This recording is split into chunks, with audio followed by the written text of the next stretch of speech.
श्री राम जय जय राम। राजा बलि क्यों सबसे बड़े दानी बोले जाते हैं? क्योंकि इससे पहले आपने सुना सत्संग में कि स्वर्ग आदि के देवता लोग ज्यादा दानी वानी नहीं होते हैं। वो कैसे देते हैं? यज्ञ करोगे, कर्म करोगे, उसका फल वो देने के लिए मजबूर हो जाएंगे। उनको जो नियम बनाया गया है, इसी नियम को तो लेकर के जब ब्रज में खूब खान पान, वार्षिक पूजा पाठ हो रही थी इंद्र की, तो बाल कृष्ण रूप में भगवान ने कहा ये सब क्या कर रहे हो? तो बोले कि इंद्र जो है, इंद्र की पूजा कर रहे हैं। अगर इंद्र की पूजा पाठ नहीं करेंगे तो वो पानी नहीं बरसाएंगे, तो पानी नहीं बरसाएंगे तो हमारे ब्रज क्षेत्र में सूखा पड़ जाएगा। जब सूखा पड़ जाएगा तो गाय कैसे चरेंगी, खेती कैसे होगी? इसलिए हर साल हम लोग इंद्र के निमित्त यज्ञ करते हैं। तब भगवान ने कहा ये कौन सी बात है? तो इनका काम है, इनकी ड्यूटी लगाई गई देवताओं की। अग्नि देवता ताप हिसाब किताब करेंगे, इंद्र पानी जल वायु सब की व्यवस्था इंद्र करेंगे। इसमें उनको देने की क्या बात है? कि जब आप, अरे भाई, जो सरकारी कर्मचारी है उसका नियम है कि वो अपनी अपनी व्यवस्थाएं देखे। ऐसा थोड़ी कि महीनवारी किस्त नहीं जाएगी तो वो काम नहीं करेगा।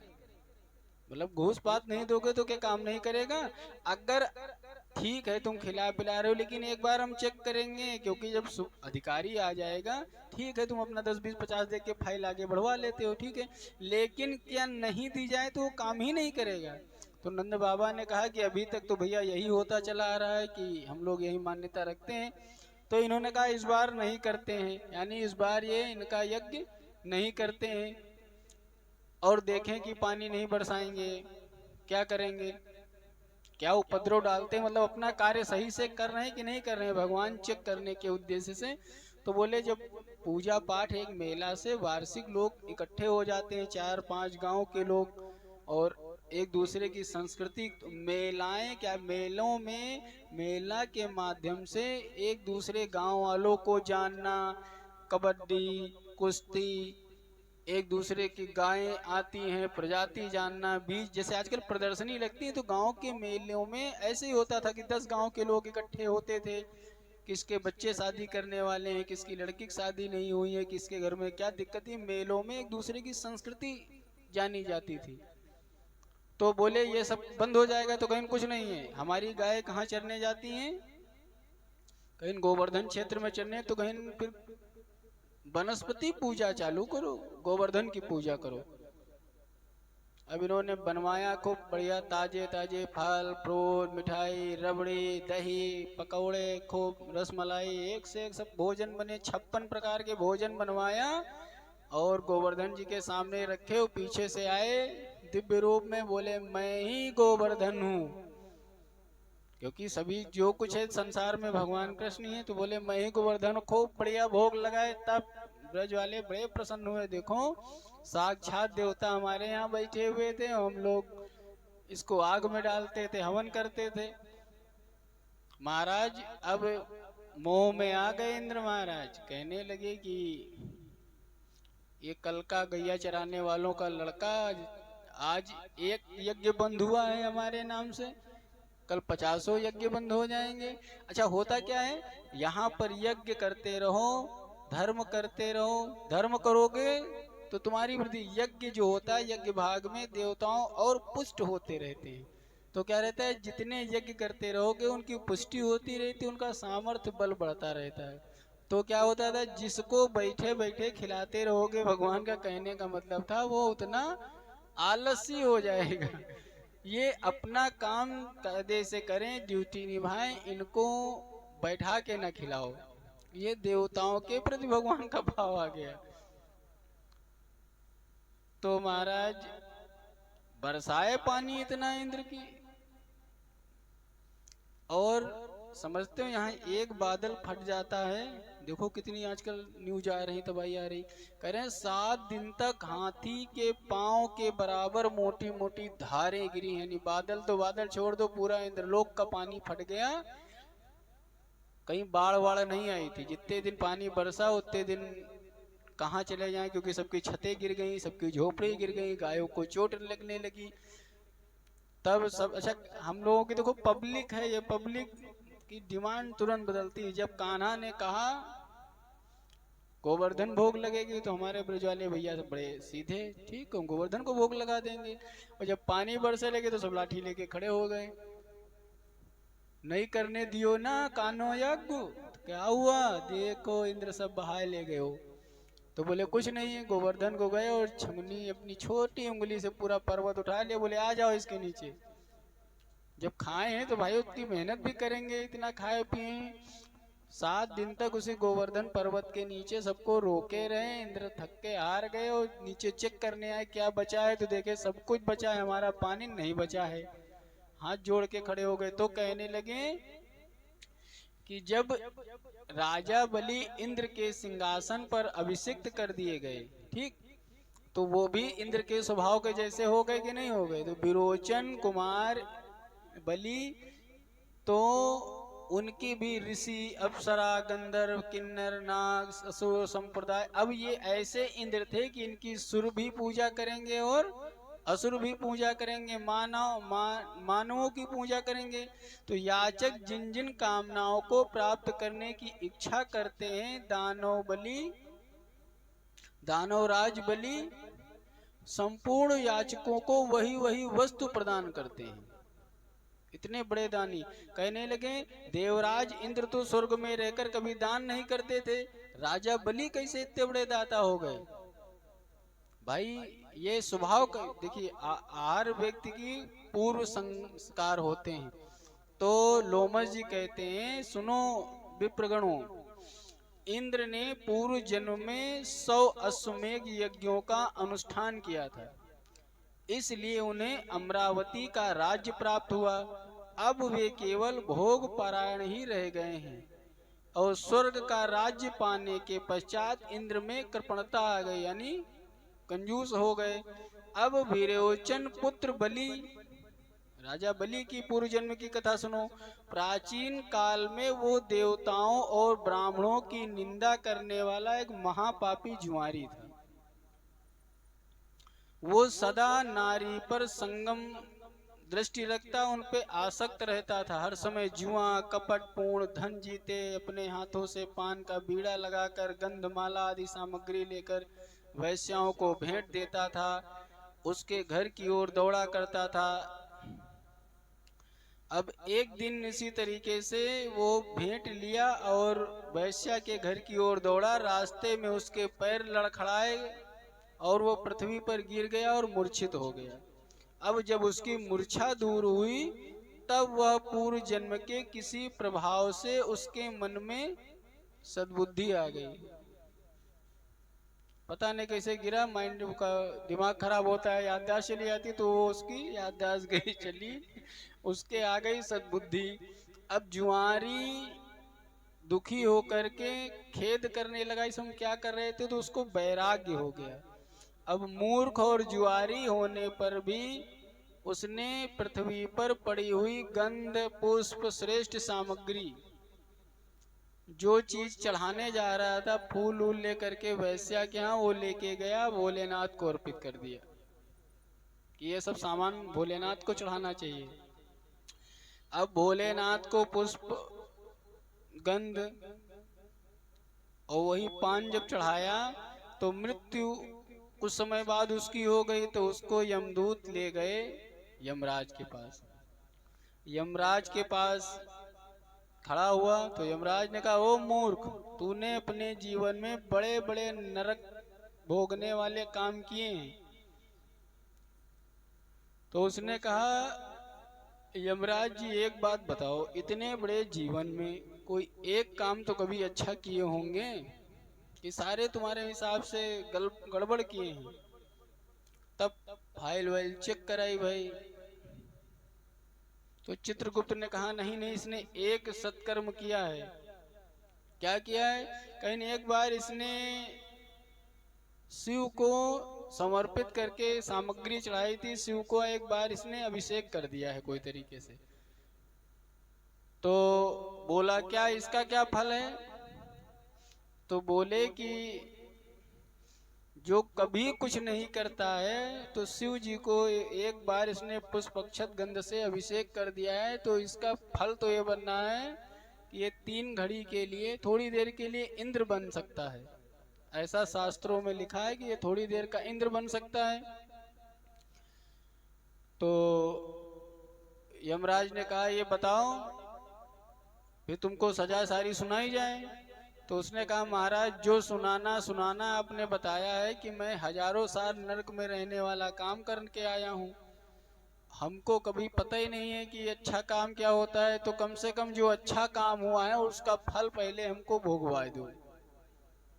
मैंने जितने पाप किए हैं भाई तुम्हारे यहाँ तो कोई होशियारी चलेगी नहीं, हमको उनके पाप के फल भोगने हैं, लेकिन जो मैंने एक अच्छा काम किया है उसका जो फल है उसको हमें पहले दे दो।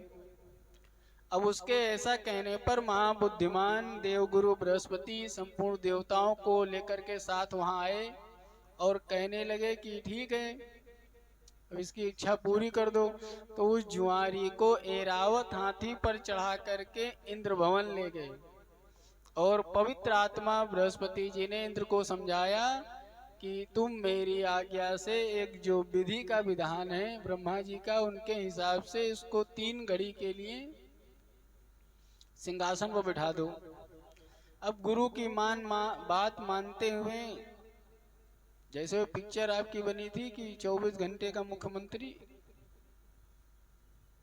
कौन सी पिक्चर थी? अनिल कपूर की नायक है ना, उसमें बना हुआ था 24 घंटे में पूरे देश से उलट पलट दिए भाई महाराज की। ये देवराज गुरु की बात मान करके इंद्र पद पर उस जुआरी को बिठा दिया गया।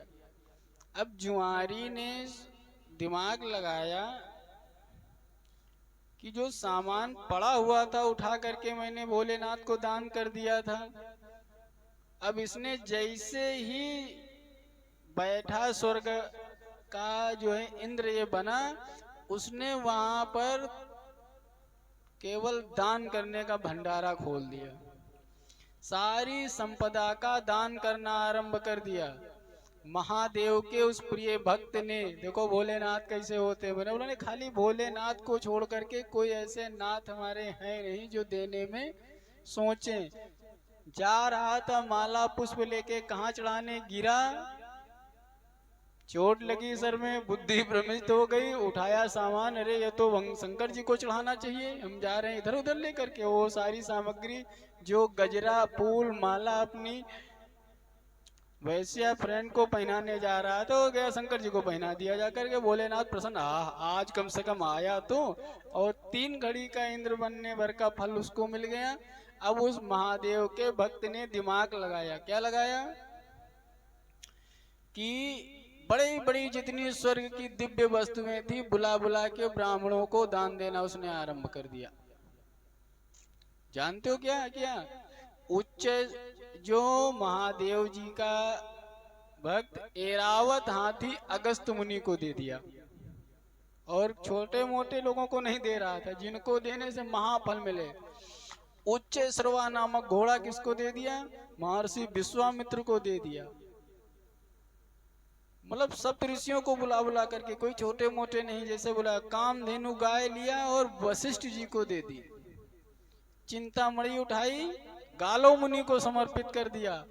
महातेजस्वी दाता ने कल्प वृक्ष उठा करके कौंडिल्य मुनि को दे दिया, जिनकी एक बात ब्रह्मा जी भी नहीं टाल सके। अब इतना तेज दिमाग निकला जुआरी का कि, और इतना भाग्यशाली था, और सब देख है कि साहब ले जाओ महाराज, कृपा करो भोलेनाथ हमसे ऐसे प्रसन्न रहें, भोलेनाथ की कृपा हम पर हमेशा बनी रहे। भगवान शंकर की प्रसन्नता के लिए वैसे अनेक प्रकार के रत्न मुनियों को दान देता, और सबसे यही कहता महाराज बस भोलेनाथ की कृपा है, जितना बाबा दिया है, बाबा बड़े दयालु हैं, बस ऐसे हमारा भंडार भरे रहे, हम सबको ही सही देते रहेंगे।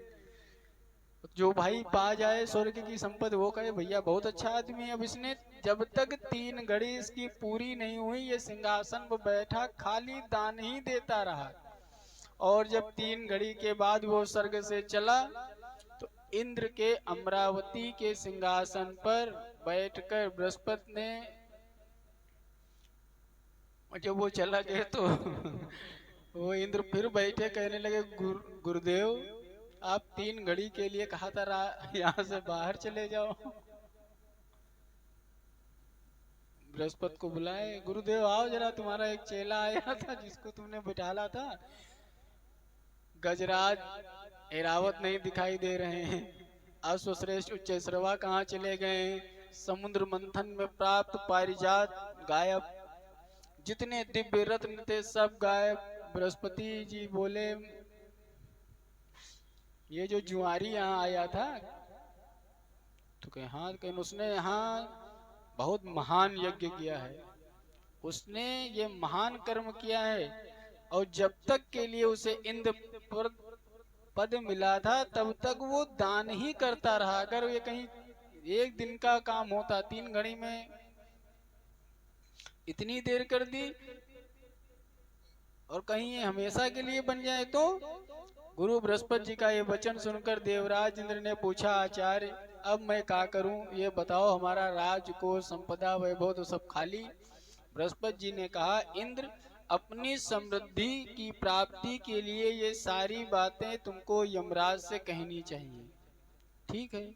ऐसा कहकर इंद्र जब बृहस्पति के साथ यमपुरी पहुंचे तो यमराज ने उनका बड़ा स्वागत किया। उस समय इंद्र ने कहा, धर्मराज, तुमने मेरा पद एक जुआरी को दे दिया, और उसने वहां पहुंचकर मेरे सभी रत्न ऋषियों को दान कर दिए। मतलब जुए में नहीं खेला, ऋषि बड़े बड़े सप्तऋषि महर्षियों को दान किया उसने। तुमने सब कुछ जानते हुए भी मेरा एक जुआरी को मेरा स्थान कैसे नियुक्त कर दिया।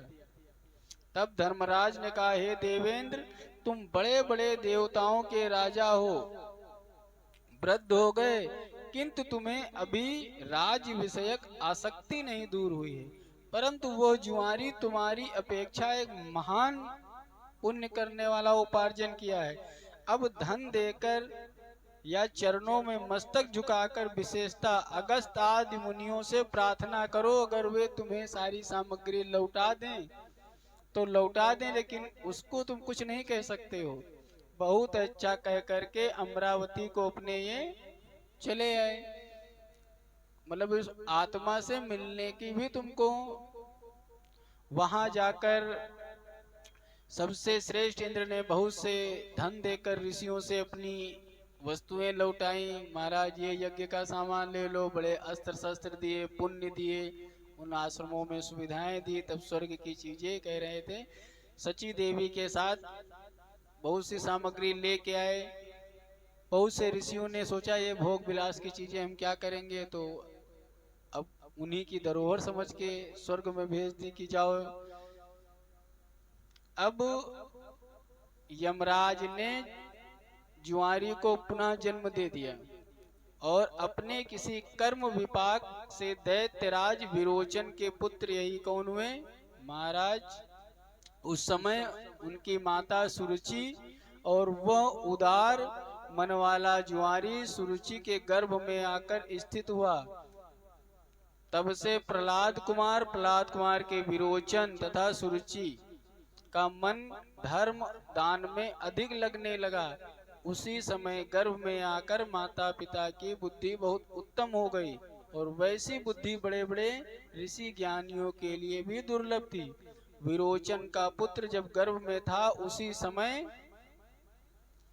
इंद्र दैत्यराज को विरोचन को मारने की इच्छा से ब्राह्मण का रूप धारण करके उनके घर गए थे और बोले, हे राजन, मुझे अपनी रुचि के अनुसार कुछ दान मिलना चाहिए। याचक की बात सुनकर विरोचन हंसते हुए कहने लगे, हे विप्रवर, आपकी इच्छा हो तो मैं इसी समय अपना मस्तक भी दे सकता हूँ।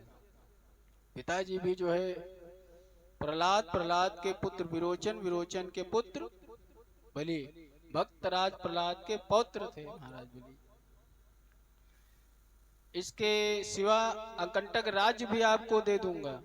प्रहलाद पुत्र विरोचन के ऐसा कहने पर ब्राह्मण रूपधारी ने इंद्र जो बन के गए थे, देखो ज्यादातर किसी को ठगने के लिए सबसे बढ़िया स्वरूप क्या मिलता है, कोई चाहे जितना कुछ भी कहे, वो घूम फिर के सोचता है कि हम पंडित बन जाएं, और पंडित बन के क्या करें, सारे भ्रष्टाचार अपराध गलत काम करके और निकल जाए। बदनामी किसकी होगी, पंडित जी की होगी। जितने बाबा दाई सब बनते हैं उसमें 80% पंडित जी नहीं है। अरे उसमें गलत, हम विरोध वाला नहीं बोल रहे, लेकिन 80% नहीं है। और जो हैं वो बेचारे वहां तक पहुंचे नहीं पाएंगे, उनके पास इतना पैसा नहीं कि पैसा लगा के वहां तक पहुंचे। काल नेमी ब्राह्मण बन के आया, अच्छे बुरे दोनों कर्म हुए हैं। हनुमान जी भगवान से मिलने आए, पंडित जी से बन के सबसे पहले मिलने आए। और कौन आया, जो भी कोई काम क्या कहता था कि ब्राह्मण निष्पाप होता था, अवध्य होता था, मध्यस्थ कराने में वो कहीं भी राज्य में जाए। विभीषण के पास हनुमान जी गए, पंडित जी बन के गए, क्योंकि ये जाएंगे तुम्हारे हित की बात करेंगे, तुम्हारे हित की बात करेंगे, बात समझ में आई ठीक, नहीं तो जय सिया राम। तुम जानो ये जाने, किसी के कर्म में इंटरफेयर करना बुद्धिमानों का कार्य नहीं था, राम लोग कार्य था। तुमको अच्छी बात बता देंगे, तुमको अच्छी बात बताएंगे, मानना ना मानना तुम्हारे ऊपर। अब इंद्र ने सोचा कि ये मुझे राज मुकुट मंडित मस्तक उतार के दे दे, जब कह रहा है तो क्या कहने लगे कि इंद्र के ऐसा कहने पर कि हमें जब तुम कह रहे हो कि दे भी दोगे, तो बोले हम दे देंगे, तो कहने लगे कि अपना सर हमें काट के दो ये राज मुकुट सहित। विरोचन ने बड़ी प्रसन्नता से अपना सिर काट करके शीघ्रता पूर्वक ब्राह्मण को दान में दे दिए। अगर तुम्हारा लड़का शक्तिशाली है तो तुम्हारे पूर्वजों का डीएनए उसमें शामिल है, माता पिता का तुम्हारा आशीर्वाद रहता है। ऐसा नहीं एक भक्त प्रहलाद का पुत्र जुबान से टल जाएगा। पिता कितने बड़े दानी थे जो अपना सर दे दे। अब विरोचन ने अपना शीघ्रता पूर्वक सिर काट करके इंद्र को दे दिया, यानी उन्होंने इंद्र को तो नहीं दिया, उन्होंने ब्राह्मण को दान कर दिया। विरोचन का वो दान दैत्य, नरेंद्र, नाग, इन तीनों लोकों में सब जगह प्रसिद्ध हो गया कि ऐसा कौन सा जो है। अब पूर्व जन्म का वह जुआरी ही विरोचन का महातेजस्वी पुत्र हुआ। पिता के मरने के बाद जब जन्म हो गया तो उसकी पतिव्रता माता ने अपना शरीर त्याग दिया और तत्काल पति लोक को चली गई। शुक्राचार्य ने उसी पुत्र को पिता के सिंहासन पर अभिषिक्त किया। उसी महा यशस्वी लोक में बलि के नाम से प्रसिद्ध हुए। दैत्यराज बलि से त्रस्त होकर संपूर्ण महाबली देवता कश्यप जी के शुभाश्रम पर चले गए और स्वर्ग लोक में महायशस्वी बलि जब इंद्र के पद पर प्रतिष्ठित हुए तब वे अपनी तपस्या से स्वयं सूर्य बनकर तपने लगे। मतलब इतने तेजस्वी हो गए, स्वयं ही इंद्र अग्नि वायु का काम करने लगे। पूर्व जन्म में जुआरी रह करके अंतिम समय में भगवान शंकर की पूजा किया और पूर्वाभ्यास के कारण बलि इस जन्म में भी भगवान शिव के परम परायण भक्त थे। परम प्रिय देवता उनके इष्ट सब शिव जी थे और बड़े बड़े दान दिया करते थे। कभी भी किसी भिक्षुक को, खासकर ब्राह्मणों को, कभी मना नहीं करते थे। एक दिन श्रीमान राजा बलि अपने गुरु शुक्राचार्य के साथ श्रेष्ठ दानवों से घिरे हुए, मतलब अपनी राज्यसभा में बैठे हुए थे और दैत्यों को संबोधित करके कहा कि संपूर्ण असुर पाताल छोड़कर यहीं मेरे समीप निवास करें, इस कार्य में विलंब नहीं होना चाहिए। ये सुनकर के शुक्राचार्य हंस पड़े और बलि को समझाते हुए बोले, हे सुव्रत, तुम यहीं रहकर निवास करना चाहते हो तो 100 अश्वमेघ यज्ञों का अनुष्ठान करो, क्योंकि ये तो अधिकार कर लिया गया है, लेकिन वास्तविक रूप से इंद्र पद क्योंकि वो सारी चीजें तुम उपयोग नहीं कर पाओगे ना, वही तो नियम हो जाएगा नहुस वाला, कि जब तक तुम्हारे 100 अश्वमेध यज्ञ पूरे नहीं हो जाएंगे तब तक इसका वैसे तुमको डॉक्टर बना दिया गया कि मानद उपाधि मिल गई है, लेकिन तुमको वो डिग्री पूरी करनी पड़ेगी। तो बोले कि ठीक है, यज्ञ की तैयारी करिए, 100 अश्वमेध यज्ञ पूरे करिए। कहाँ पर? वो यज्ञ यहाँ स्वर्ग में तो होंगे नहीं, कर्म भूमि भारतवर्ष में उपस्थित होकर के इस पृथ्वी पर करिए। पाताल में भी नहीं होने हैं और स्वर्ग में भी अश्वमेध यज्ञ नहीं हो सकता है। वो यज्ञ जितने संपन्न होने हैं वो भारतवर्ष पृथ्वी में ही, भारतवर्ष में हो, पृथ्वी पर भी हो, वो भी भारत में होने चाहिए, क्योंकि ये देव भूमि कही गई है। इस प्रकार तुम्हें विलंब नहीं करना चाहिए। स्वर्ग लोक के राजा होने के लिए ब्रह्मा जी ने यही मर्यादा बनाई है। जैसे अंतरिक्ष में जाओ 2-4-5 महीने रह सकते हो, घूम आओ, स्वीट से स्वीट मतलब सूट वहाँ के पहनने वाले अंतरिक्ष वाले, विमान में रह लो, पढ़ाई कर, लेकिन अगर तुमको अंतरिक्ष में रहना है तो अंतरिक्ष के लायक तुम्हारा शरीर जब तक जन्मजात नहीं होगा तो कहाँ वहाँ रह पाओगे। 4 दिन भले जाओ, धनिया बोया हो जाए, हमारे शुभांशु शुक्ला दिना मेथी उगाया हो, चले आओ बढ़िया, लेकिन अब वहीं अगर रहना है तो तुमको वहाँ के नियम फॉलो करने पड़ेंगे। अब ऐसा ही करूंगा कह के महाराज महात्मा बलि तत्काल स्वर्ग छोड़ करके कि जीत तो लिया है, पृथ्वी पर आए और अश्वमेध यज्ञ की तैयारी होने लगी। उन्होंने बड़ी भक्ति के साथ भगवान की पूजा की, यज्ञों का आराधन किया। विरोचन बलि पुत्र सत्यवादियों में सबसे श्रेष्ठ माने जाते थे। उन्होंने ब्रह्मा को आचार्य और उन्होंने ब्रह्मा और आचार्य का वर्ण करके 16 ऋतुजों का भी वर्ण किया, और महात्मा शुक्र ने भली भांति परीक्षा देकर बलि को यज्ञ की दीक्षा दी और 99 यज्ञों का अनुष्ठान कराया, और अंतिम अश्वमेध यज्ञ पूर्ण करने का विचार हो रहा था। उधर अदिति देवी ने पयोव्रत का अनुष्ठान किया था, और उस व्रत से संतुष्ट होकर श्री हरि वामन ब्रह्मचारी के रूप में उनके घर में प्रकट हो गए थे। ब्रह्मा जी ने आकर के उनका यज्ञोपवीत किया, चंद्रमा ने उन्हें दंड प्रदान किया, और परम अद्भुत मृग चर्म और मेखला पहनाई गई। पृथ्वी देवी ने उन्हें चरण पादुका भेंट की। पृथ्वी जी चरण पादुका किसको भेंट की हैं? वो जब कभी भी पृथ्वी जी अगर चरण पादुका देती हैं तो भगवान विष्णु को ही देती हैं। रामावतार में दिया था, कोई जान नहीं पाया था, नंगे पैर चले थे, पहले की कथाओं में पढ़ोगे, घर से चले थे, केवट के यहाँ से कोई चरण पादुका नहीं पहने थे, मतलब कहीं भी चरण पादुका का नहीं। रास्ते में बालू कंकड़ बाबा ने किया है कि कांटे मुलायम हो गए, पृथ्वी मुलायम हो गई, मतलब जहाँ वो पैर रखते थे वो पृथ्वी ही सौम्य होकर के बिल्कुल कोमल हो जाती थी। जब वो जूता चप्पल नहीं पहने थे तो भरत जी को कैसे दिया, कोई लीला नहीं जान पाया। अब उन्होंने कहा कि हमको अपनी खड़ाऊ ही दे दो, राज करें, तो कहा 4 आदमी में कहें कि मेरे पास खड़ाऊ भी हम तुम्हारे घर से नहीं पहन के आए। तो उसी समय जैसे खड़ाऊ देने की इच्छा की तो चरण पादुका ही पृथ्वी ने भेंट करी थी, वही भरत जी को दिया, सर पे रख के चले गए थे। यहाँ वामन जी को दी।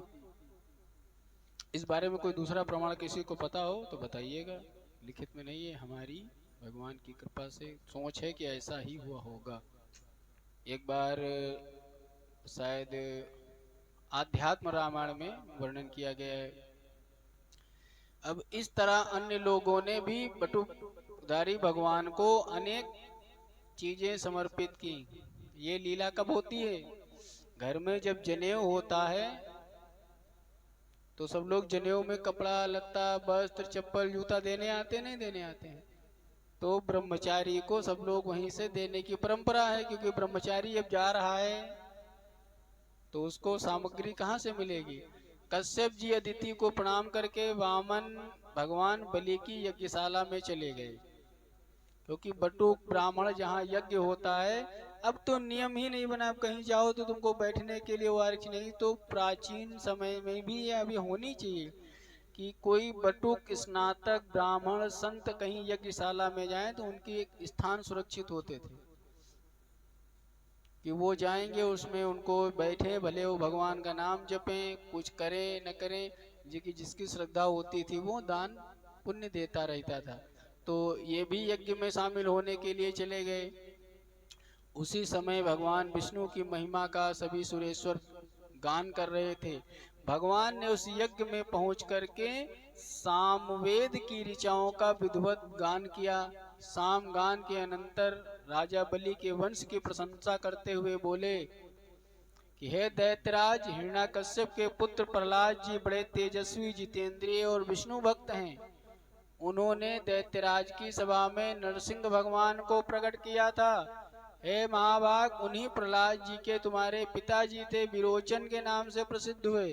उन्होंने अपना सिर काट के दान दे दिया था ब्राह्मणों को, और तुम उन्हीं महात्मा विरोचन के पुत्र हो। पहले तो व्यक्ति को उसका महत्व जगाया, और तुम बड़े उत्तम यश का विस्तार किया है। मैं तुम्हारा चरित्र सुन चुका हूँ, तुम बड़े मनस्वी हो, तीनों लोकों में तुमसे अधिक दान करने वाला कोई भी नहीं, ऐसा तुम्हारी प्रसिद्धि है।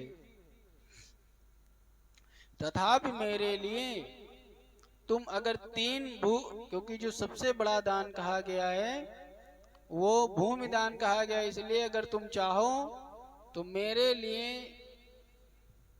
मैं इच्छा कर रहा हूं कि मेरे को तुमसे 3 पग भूमि चाहिए। छोटे से थे बटुक कुमार, विरोचन कुमार बलि को उनको देख के आ गई हंसी। कहने लगे बटुक कुमार महाराज, हे महाभाग, मैं संपूर्ण दीपों सहित सारी पृथ्वी तुम्हें दे दूंगा और तुम मेरी इस दी हुई संपूर्ण पृथ्वी को ग्रहण करो। देखो बलि जी ने क्या सोचा कि यज्ञ मेरा पूर्ण हो गया है, जितने बचे कुचे हैं ये ब्राह्मण हैं, पाताल को जाएंगे नहीं, स्वर्ग से इनका कोई मतलब है नहीं, पृथ्वी इनको दे देंगे, हम तो स्वर्ग पे राज करेंगे जाकर के। तो बोले सारी पृथ्वी पंडित जी तुम्हारी। तो बोले नहीं, ऐसे काम नहीं चलेगा।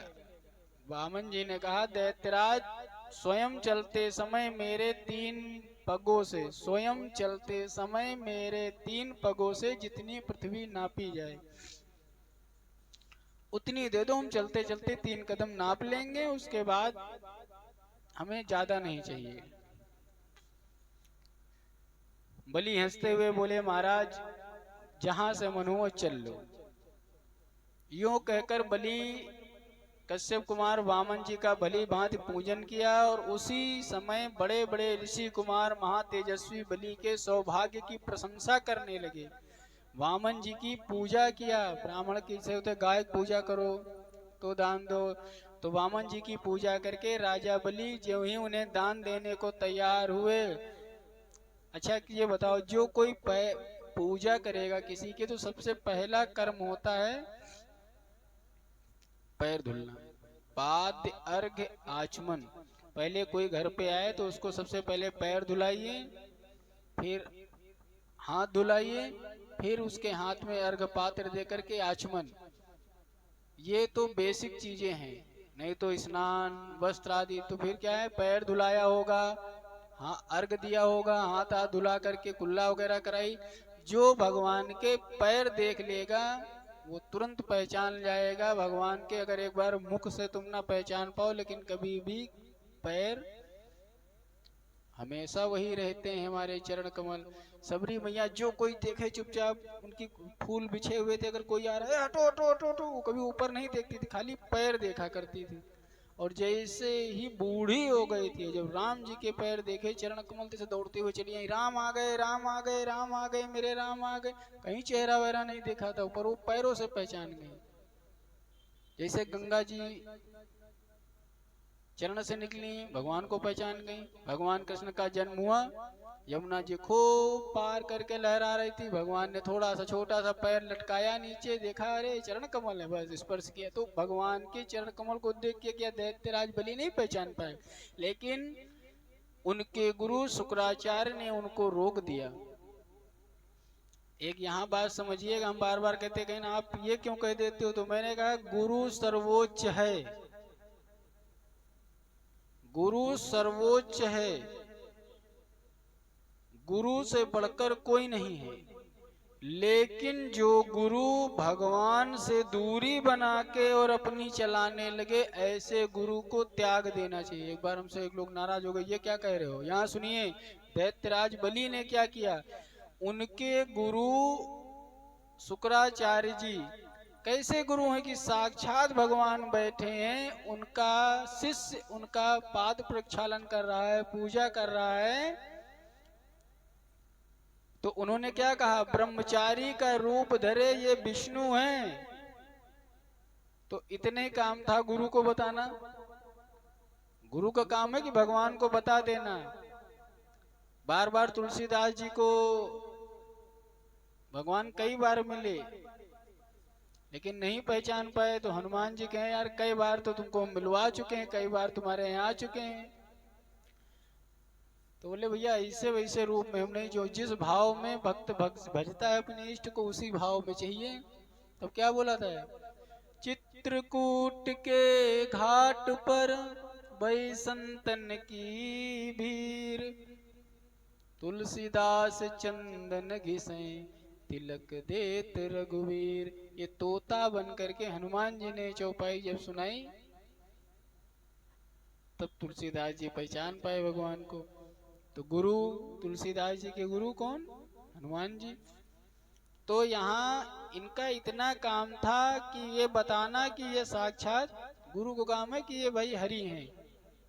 इन्होंने कहा कि ब्रह्मचारी के रूप में विष्णु है और तुम इसे दान मत देना, ये देवताओं का कार्य सिद्ध करने के लिए आए, तुम्हारे यज्ञ में विघ्न डाल रहे हैं। इन्होंने तो पहले मोहिनी रूप धारण करके तुमको ठगा है और ये फिर तुमको ठगने आए हैं। बताने लगे काल नेमियों के हाथे मारा गया, संपूर्ण विश्व के पालक हैं। अगर तुम अपने हित और सबका हित करना चाहते हो तो इनको दान देने से मना कर दो। तो बड़े सुंदर शब्द कहें, ध्यान देकर सुनिए। गुरु शुक्राचार्य के इस प्रकार समझाने पर राजा बलि ने हंसकर बड़ी गंभीर वाणी में कहा, गुरुदेव, ब्रह्मचारी का रूप धारण करके आए हुए इन भगवान विष्णु को मैं इनकी मुंह मांगी वस्तु अवश्य दूंगा। ये भले संपूर्ण कर्मों के सृष्टि के फलों के स्वामी हैं, लेकिन ये ब्राह्मण हैं, इसलिए ये अगर भगवान श्री हरि हैं तो ये दान के लिए पात्र देखा जाता है, दान के लिए पात्र देखा जाता है। देखना चाहिए कि कुछ लोग बोले नहीं दान के लिए पात्र नहीं देखना चाहिए। ये कोई सोने का कटोरा लेकर के आए, उसमें कूड़ा मांगो, सोने का कटोरा हो उसमें कूड़ा भर के रखोगे, नहीं रखोगे।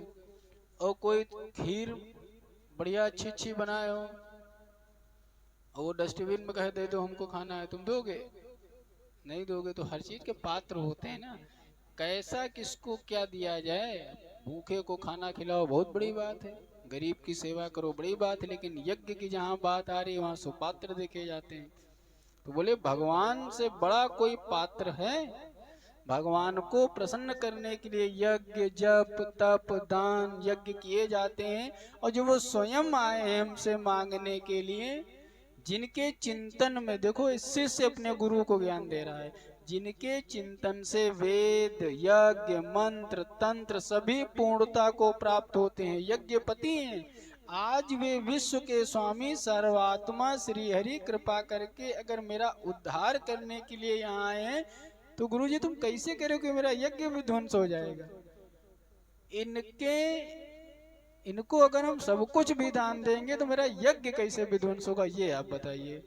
राजा बलि के बात सुनकर के शुक्राचार्य क्रोधित हो गए।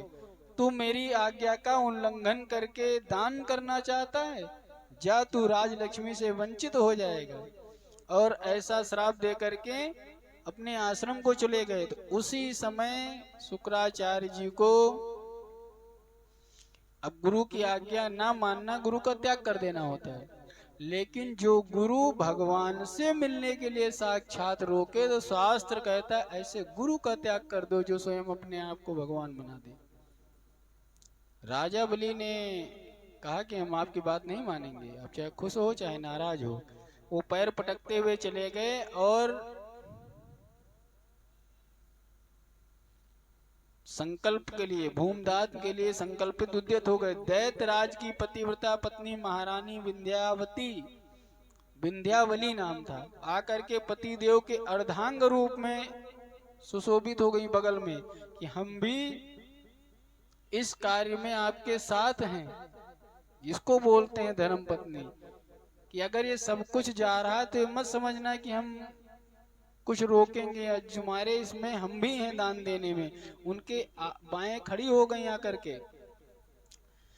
तब राजा बलि ने विधि पूर्वक ब्रह्मचारी के चरण पखार के संकल्प के साथ भगवान विष्णु को 3 पग अपनी इच्छा अनुसार बोल दिया ना कि इच्छा है तो 3 पग चाहिए, 3 पग ले लो। और जैसे ही उन्होंने उस संकल्प को स्वीकार किया, भगवान विष्णु बढ़ने लगे। एक बात यहाँ और ध्यान देना चाहिए, पहले तो बड़ा अच्छा लगता है, एक डिब्बा मिठाई 11 रुपया लेकर जाओ, दीक्षा ले लें जा करके। दान देना कोई चीज काम बड़ा छोटा लगता है, लेकिन जब कहते हैं भैया फंस गए गुरु के चक्कर में, पंडितों के चक्कर में, कहाँ से तो सब, जब संकल्प ले लो तो तुम्हारे वो पुरखे से निकल जाएगा। बहुत लोग दान देने के बाद वस्तुओं का उपयोग करने लगते हैं। दान दी हुई चीज का उपयोग करना, शास्त्रों में ब्राह्मण को दान किए हो तो ब्रह्म हत्या लगेगी। अगर मंदिर, आश्रम, देव स्थानों में जो तुमने चीजें दान की हैं, यहाँ तक नियम है अगर तुमने किसी भी मंदिर में पंखा दान कर दो, लोग नहीं जानते, समझना चाहिए, तो अगर वो पंखा चल रहा है तो उसकी हवा तुमको नहीं खानी चाहिए। भाई दान दे दियो तो तुम्हारा कहाँ रह गया ना वो। अगर तुमने कहीं किसी को भूम दान दे दी, अगर उस भूम पे तुम्हारा पैर पड़ गया ना तो उसका किराया दे के वहां से जाओ। साक्षात नियम देख लो, बिटिया का लोग कन्यादान कर देते थे पहले, और कन्यादान के बाद बिटिया के यहाँ 1 गिलास, बिटिया छोड़ दो, उस गांव में हमने अभी भी देखा कुछ गांव में लोग पानी नहीं पीते हैं कि इस गांव में मेरी बिटिया का कन्यादान हुआ है। और कहीं न कहीं गांव वाले इनके घर में न्योता किए होंगे। गांव में क्यों नहीं खाते पीते हैं, व्यवहार चलता है, शादी ब्याह होती 11-21 इनके यहाँ, तो इन घरों में आसपास कभी आटा मांगा गया होगा, कभी पानी मांगा गया होगा, कभी सीधा गया होगा, कभी पैसे मांगे गए होंगे, या व्यवहार लिखा, तो ये एक गांव का पूरा पैसे का लेन देन होगा जरूर। और कहीं गलती से हम 4 घर वाले का पानी पिए हैं और उसके ये 10 रुपया चाहते हो या 10 रुपया इनके यहाँ लेन देन हो, तो हमको दोष लग जाएगा। इतनी दूरदृष्टि रखी जाती थी। अब तो लोग कहते हैं कि सब राधे राधे। अब जब जैसे ही संकल्प लिया तो कोई और होता, कहते चीटिंग चीटिंग चीटिंग यही चिल्लाते ना कि भाई छोटे से बन के आए थे तुम बड़े कैसे हो गए। तो जब संकल्प हो जाता है कोई चीज, ऐसे ध्यान दे दो, तुम रोज दिन भर माला जपा करती हो और एक सुबह संकल्प करो, आज मैं शाम तक 50 माला जपे बगैर पानी नहीं पीऊंगी। शाम तक 50 माला तुम्हारे 50 साल के बराबर हो जाएंगे, क्योंकि वो संकल्प हो चुका होता है। हम लोग जब करते हैं, संकल्प लेते हैं, तो अनुमानित 40-50 माला महामृत्युंजय के आराम से दिन भर में हो जाने चाहिए। ऐसे जो को 50-60 हो जाते हैं, और किसी किसी यजमान के माला ऐसे हो जाते हैं कि शाम तक कहो 15-20 हो पाए। ऐसे ऐसे संकल्प का भार होता है उनका, या क्या है भगवान जाने। लेकिन कभी कभी अब वो कहते पंडित जी 21 दिन में तुमने कहा था पूरा नहीं हुआ, तो वो आपके कर्मों के अनुसार होता है। यहाँ कर्म भगवान जिस इच्छा से जितना बड़ा दान लेके इनको पुण्य देने वाले थे, सारी पृथ्वी नाप ली, दूसरे पग से सारे लोक नाप लिए, सत्यलोक में आके खड़े हुए, ब्रह्मा जी ने पैर धुला, अपने कमंडल से भगवान का जल धुल चरण प्रक्षालन किया और जो पखारने से चरणोदक तैयार हुआ उसी से संपूर्ण पापों का नाश करने के लिए परम कल्याणकारिणी स्वर्ग में गंगा जी उत्पन्न हुई। उन्हीं के द्वारा तीनों लोकों में गंगा जी बहती हैं। कहता भगवान विष्णु की चरण धूलि से युक्त गंगा नामक तीर्थ सभी तीर्थों में श्रेष्ठ है। ब्रह्मा जी के द्वारा ये प्रकट हुई थी और राजा भगीरथ की तपस्या से वो भूतल पे आई थी अपने यहाँ पृथ्वी पर। उसको हम लोग महत्व नहीं जान पाते हैं क्योंकि कितनी आसानी से मिल जाती हैं। तो क्या कर रहे हैं, नदी नाले गटर उसे खोला करते हैं। अब जनार्दन पुनः ब्रह्मचारी रूप में जब आए तो 2 ही पगों में सब नाप लिया। फिर विराट पुरुष स्वरूप को छोड़कर देवादिदेव भगवान जनार्दन पुनः ब्रह्मचारी रूप में आए और आसन पर विराजमान हुए और बलि की पत्नी विंध्यावल्ली से पूछा, हे देवी, तुम्हारे पति ने तो हमें 3 पग भूमि देने को कहा था, और कोई होते तो भगा देता, नहीं भगा देते कहीं, तो कहीं 2 ही पग भूमि हो पाई है। हंसते हुए बोले उनके पत्नी से, तुम्हारे पति ने 3 पग भूमि देने का संकल्प किया था। तो हंसे थे ना पहले जब वो 3 पग मांगे थे तो राजा बलि हंसे थे। अब महाराज इस समय वामन भगवान हंस रहे हैं कि अब बताओ 2 पग में सब काम खत्म, अब इसकी पूर्ति कहाँ से होगी, जल्दी से उत्तर दो। यहाँ पे जल्दी शीघ्र उत्तर दो क्यों कहा गया है, जो हम लोग आप लोग ध्यान दीजिएगा, जैसे ही ब्राह्मण का संकल्प हो जाए तो 1 घंटा नहीं बीतना चाहिए, उसकी दक्षिणा उसको मिल जानी चाहिए। दूसरे घंटे डबल, दूसरे दिन वो दुगनी तुगनी। इसलिए अगर 1 रुपए किसी को संकल्प देने का तुमने कर लिया है निर्णय,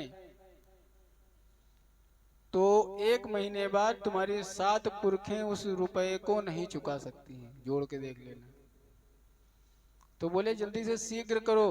विंध्यावली बड़ी साध्वी महिला थी, उसे इस घटना से तनिक भी आश्चर्य नहीं हुआ। वो भगवान वामन से बोली, हे देव, आप समस्त लोकों के एकमात्र स्वामी हैं। आपने अपना भारी डग बढ़ाकर ये त्रिलोकी माप ली, ये संपूर्ण जगत आपसे व्याप्त है। आप एकमात्र बंधु हैं, आपके स्वरूप की कहीं तुलना नहीं करी जा सकती है। ये तो आप लीला कर रहे, नहीं तो 1 ही कदम में आप पूरा नाप सकते थे। भला हम जैसे लोग आपको क्या दे सकते हैं, इसलिए जो मैं निवेदन करती हूँ उसको आप करिए। मेरे स्वामी ने जिस समय आपको 3 पग भूमि देने की प्रतिज्ञा की थी, उसके अनुसार पूज्य पतिदेव 3 पगों के लिए इस प्रकार दे रहे हैं। हे प्रभु देवेश्वर, आप अपना पहला पग मेरे मस्तक पर रखिए।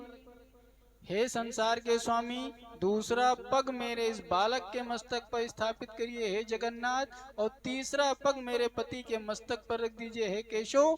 इस तरीके से 3 पग अपने पूरे करिए। ये मैं देने का वचन जो होता है। अभी तक जो आपने नापा है वो तो सब तेरा तुझको अर्पण, तुमने अपनी ही चीजें अपनी ले ली हैं, वो मेरी कहाँ थी। विंध्यावली की बातें सुन के भगवान ने कहा, ये है दान, ये संकल्प। हंसने लगे कि कितनी भाई धर्म की बात, धर्म के पतन से कहा, अभी तक प्रभु आपने जो नापा है वो कोई जीता हुआ साम्राज्य ये सब मेरा नहीं था। ये सब तो जब तक जिएंगे तब तक है, चले गए, ये सब मेरा नहीं, वो सब तुम्हारा ही है, आपने ले लिया है। अगर आपको 3 कदम नापने हैं तो ऐसे कदम नापिए, 1 कदम मैं, दूसरा कदम मेरा पुत्र, तीसरा कदम मेरा पति होना चाहिए। सुन करके भगवान बड़े प्रसन्न हो गए, बोले, हे तात, मैं तुम पर प्रसन्न हूं। अब देखो यहाँ कुछ लोग सोचें कि भगवान ने धोखा कर दिया, यहीं पे प्रसन्न हो गए। उन्होंने तुरंत कहा, अब मैं बताओ तुम्हारा क्या कार्य करूं, मतलब जो चाहो हमसे ले सकते हो। तुम दानियों में संपूर्ण, सबसे दानियों में सृष्टि में पूरे तुमसे बढ़कर कोई नहीं है, तुम्हारा पूरा परिवार, तुम अपना इच्छित वर मांग लो, तो जो चाहते वो मांग लो। भगवान वामन ने ऐसा कहा तो विरोचन कुमार बलि हाथ जोड़ करके खड़े हो गए और अपने हृदय से लगा लिया। महाराज बलि को हृदय से लगा लिया और कहने लगे, हृदय से लगाने का मतलब होता है सायुज्य प्राप्त करा देना, अपने जैसा बना देना। और कहने लगे कि तुम जो मांगो वो सब तुम्हारा है, जिसके गले लग जाओ उसके बराबरी। बातचीत में प्रवीण राजा बलि ने कहा, है महाराज, हे जनार्दन, आपके चरण कमलों में मेरी भक्ति सदा बनी रहे और वह सनातन भक्ति बराबर निरंतर बढ़ती रहे। बलि के इस प्रकार प्रार्थना करने पर भगवान त्रिविक्रम ने अत्यंत प्रसन्न होकर के कहा, राजन, तुम अपने भाई बंधुओं और संबंधियों के साथ सुतर लोक में चले जाओ। वहां दैत्यराज बलि बोले, हे देवादिदेव, आप ही बताइए सुतर लोक में मेरा क्या काम है। मैं तो आपके पास रहना चाहता हूँ, आपका दास बन के रहना चाहता हूँ, क्योंकि अब आपने हमें नाप लिया है, जिस भाव से दिया था पत्नी ने दान कि हम तीनों लोग तो आपके हो गए हैं। तब भगवान ऋषिकेश राजा बलि के प्रति अत्यंत कृपालु होकर के बोले, हे राजन, मैं सदा तुम्हारे समीप रहूंगा, तुम खेद ना करो और मेरी बात सुनो। सुतल लोक में मैं तुम्हारा द्वारपाल होकर के रहूंगा। मेरे इस वचन को तुम वरदान समझो। आज के बाद तुम हमको अपने द्वार पर पाओगे और अपने बैकुंठवासी पार्षदों के साथ मैं हमेशा तुम्हारे साथ निवास करूंगा। भगवान का यह वचन सुनकर दैत्यराज बलि असुरों के साथ सुतल लोक को चले गए। वहां इन बाणासुर आदि के 100 पुत्रों के साथ सुखपूर्वक निवास करने लगे। महाबाहु, जहां भगवान होते हैं, क्या दिया था श्राप कि तुम्हारे लक्ष्मी नहीं आएगी, दरिद्र हो जाओगे। गुरु ने ही तो कहा था। तो भगवान ने कहा जहां हम रहेंगे वहां तो लक्ष्मी आएंगी ना। तो कहने लगे हम सदैव तुम्हारे द्वार पे रहेंगे। वैष्णव भक्तों के द्वार पे हमेशा भक्त अपने जो है द्वार पे भगवान रखे रहते हैं। आओ, हर समय कटोरी में बैठा रहे हैं, बढ़िया नवा धोआ, तुम आओ चाहे ना हो, जब पति है यहाँ तो वही बे करियो। बाणासुर आदि 100 पुत्रों के साथ सुख पूर्वक निवास करने लगे। इसीलिए महाबाहु बलि दानियों के परम आश्रय हैं। तीनों लोकों के याचक किसके पास आते हैं? बलि के पास आते हैं और उनके द्वार पर उपस्थित रहकर जब मांगने आते हैं, किसी के दरवाजे मांगने जाओगे, जो काम वहां का नौकर कर सकता है, अगर वो सक्षम नहीं होगा तभी तो मालिक के पास जाएगा। जैसे कोई कोरियर लेके आए, कहे भैया ये कोरियर आया है, पैसा दे दो, तो जो गेट कीपर है वो लो पैसा ले लो जाओ। तो जो भी बलि के दरवाजे पर मांगने जाए तो उसके दरवाजे पर द्वारपाल के रूप में भगवान विष्णु खड़े हैं। उस मुंह मांगी चीजें वो दे देते हैं। कोई भोग की कामना लेकर जाए, कोई मोक्ष की कामना लेकर जाए, उसके अनुसार वे सभी वस्तुएं उनको वे प्रदान कर रहे हैं। और भगवान शंकर की ही कृपा से राजा बलि ऐसे प्रभावशाली हुए कि भगवान विष्णु उनके ऊपर कृपा कर दिए। इसलिए शिव और विष्णु में कोई, शिव के उद्देश्य से जो दान किया गया वो दान कितना है? एक माला के बराबर दान का फल था।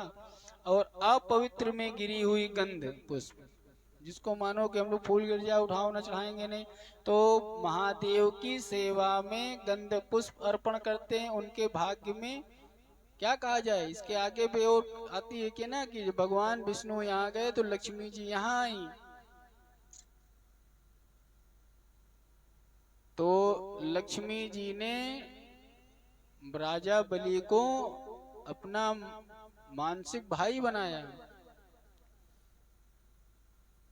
रक्षा बांधी। तो राजा बलि से कहा कि भाई पति हमको तो वापस करना चाहिए। तो उसका संकल्प ये कहा गया कि मेरे नाम से जो संकल्प बांधा जाएगा तुम्हारा, उसके घर में हम कभी अन्न धन की कमी नहीं होने देंगे। तो पंडित जी लोग क्या करते हैं कि राजा बलि के नाम से अपने यजमानों को रक्षा सूत्र बांधते हैं कि ये वैष्णव सूत्र है, ये तुम्हारी पुरुषार्थ सिद्धि में सुरक्षा करेगा। और हमारे पास जब लक्ष्मी जी नहीं आएंगी तो यजमान क्या करते हैं, जब भगवान विष्णु की हमारे ऊपर कृपा बनी रहेगी, हम यज्ञ करते रहेंगे, तुमको हम धन धान्य से परिपूर्ण रखेंगे। तो यजमान हाथ में पैसा रख करके और जब अपने पुरोहित से कलावा बंधवाता है तो दक्षिणा अन्न धन ब्राह्मण को देता है और ब्राह्मण आशीर्वाद देता है कि तुम्हारे ऊपर भगवान विष्णु की कृपा बनी रहे। तो ये रक्षा बंधन का मतलब ये होता है। एन बद्धो बलि राजा दानवेंद्रो महाबला तेन तुम प्रतिबंधामी रक्षे रक्षत माचल माचल। ये मंत्र कह के कलावा जो बांधा जाता है, बहुत लोगों को नहीं पता होता है। पंडित जी हमरे अपने पुरोहित से, अपने गुरु से, अपने संप्रदाय से और जितनी यथाशक्ति रखोगे उतना ही तुमको फल। वो मुट्ठी खाली मुट्ठी बांधे तो तुम्हारा पुण्य खींच लिया जाएगा उस यज्ञ में। इनको नहीं पता होता है, खाली यहाँ लिए। अगर कोई पंडित जी कह देते हैं पैसा रख के बंधाओ तो आप क्या कहते हैं, अरे पंडित जी पैसा की। पंडित जी के पास तो भगवान कृपा से रात में लक्ष्मी बरसती नहीं सबे की। जब हम लोग ठाकुर जी के सहारे बैठे हैं तो माता जी आएंगी आएंगी। श्री राम जय जय राम।